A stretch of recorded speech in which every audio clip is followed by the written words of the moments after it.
touch, I could with just one touch, I could feel my body giving. Permisi. Iya.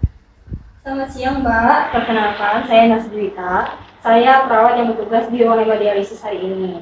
Saya yang akan mendampingi Mbak selama tindakan berlangsung. Iya, Mbak. Sebelumnya boleh konfirmasi terlebih dahulu, Mbak, nama dan tanggal lahirnya? Penita 12 April 1978. Baik, Mbak Penita yang di sebelah ini kakaknya ya? Iya, saya kakak ini namanya. Siapa namanya, Mbak? Salma. Baik, Mbak Salma, terima kasih ya. Kehadiran keluarga akan sangat bermanfaat untuk membantu kenyamanan pasien selama menjalani tindakan. Baik, Mbak Venita, selama menjalani hemodialisis ini, apakah sering merasa lelah, Mbak? Iya, Mbak. Saya tuh ngerasa saya kemarin itu karena capek banget untuk ngomong aja tuh kayak aku capek banget. Iya, Mbak. Dia juga di rumah udah lelah, capek gitu. Padahal aktivitasnya ringan-ringan aja.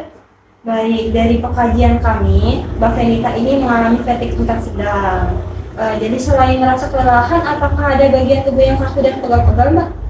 Iya, Mbak. Tadi sama kaki sih, Mbak, yang susah buat digerakin. Hasilnya itu berat dan kalau mau digerakin. Baik, untuk mengurangi kelelahan tersebut, kami akan memberikan terapi non farmakologis kepada Mbak Venita berupa terapi musik, Mbak. Nah, nanti akan dikombinasikan lagi dengan meditasi ringan. Berarti terapi musik itu kayak dengerin lagu gitu ya, Mbak? Betul, Mbak. Jadi musik yang digunakan adalah musik yang menenangkan. Jadi tujuannya adalah untuk mengalihkan pikiran Mbak Venita agar fokusnya tidak terhadap rasa sakit di tubuh Mbak. Jadi nanti Mbak bisa masuk ke mode istirahat yang lebih dalam agar kelelahannya berkurang. Oh, jadi bukan sekedar dengerin lagu aja ya, Mbak? Ada tekniknya? Ada, Mbak, jadi nanti ada panduan pernapasannya agar oksigen yang masuk ke dalam tubuh Mbak Venita ini bisa lebih maksimal. Jadi sebelumnya saya akan jelaskan dulu ya jenis-jenis musiknya ya, Mbak. Jadi yang pertama itu ada klasik instrumental, alunannya pelan dan iramanya bisa membuat tubuh lebih rileks. Yang kedua ada musik jazz pelan dan iramanya lembut. Kemudian yang ketiga ada instrumental relaksasi. Jadi Mbak mau yang mana? Kalau gitu saya beli musik yang klasik aja, Mbak. Nah, iya, supaya emang dulu. Baik, jadi kita pakai musik klasik aja ya, Mbak. Baik, kalau begitu saya atur posisinya dulu ya, Mbak. Sudah nyaman, Mbak? Sudah. Tangannya jangan ditekuk dulu ya. Saya putar musiknya dulu.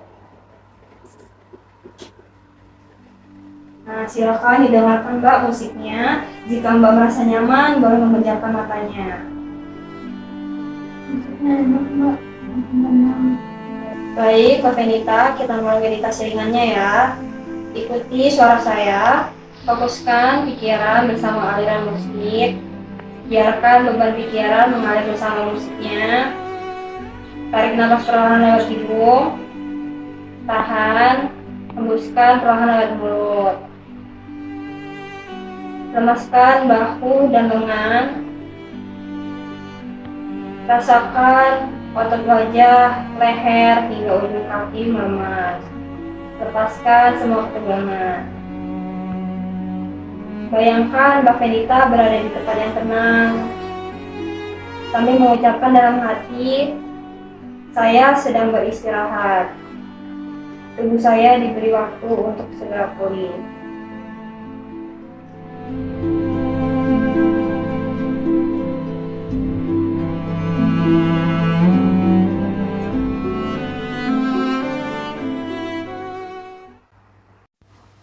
Baik, Mbak Venita, bisa buka matanya dengan perlahan. Gimana, Mbak, rasanya sekarang? Rasanya jauh lebih rileks, Mbak. Terus capeknya masih ada, tapi udah jauh lebih ringan. Tapi kelihatan rileks sih, Mas.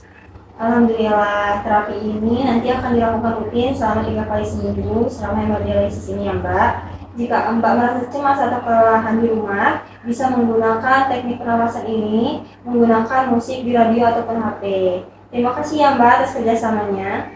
Oh iya, Nas, mumpung ingat, semalam tuh Venita katanya pengen banget makan ikan asin. Sebenarnya boleh nggak sih, Nas, untuk penambah nafsu makan? Saya ngerti sekali ya rasanya pengen makan makanan favorit. Tapi mengingat kondisi Mbak Venita sekarang, mungkin sebaiknya makanan-makanan asin itu dihindari dulu. Padahal dikit aja nggak boleh ya Mbak. Gini Mbak, garam itu kan sifatnya mengikat air dalam tubuh, jadi efeknya bisa bikin berat badan naik, kemudian cepat haus, dan tensinya melonjak tinggi.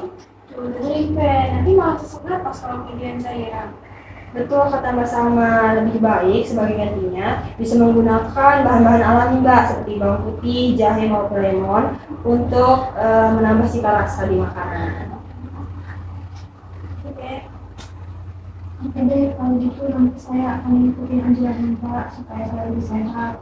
Mungkin nanti untuk menambah sehat di makannya bisa saya ganti sama bawang putih.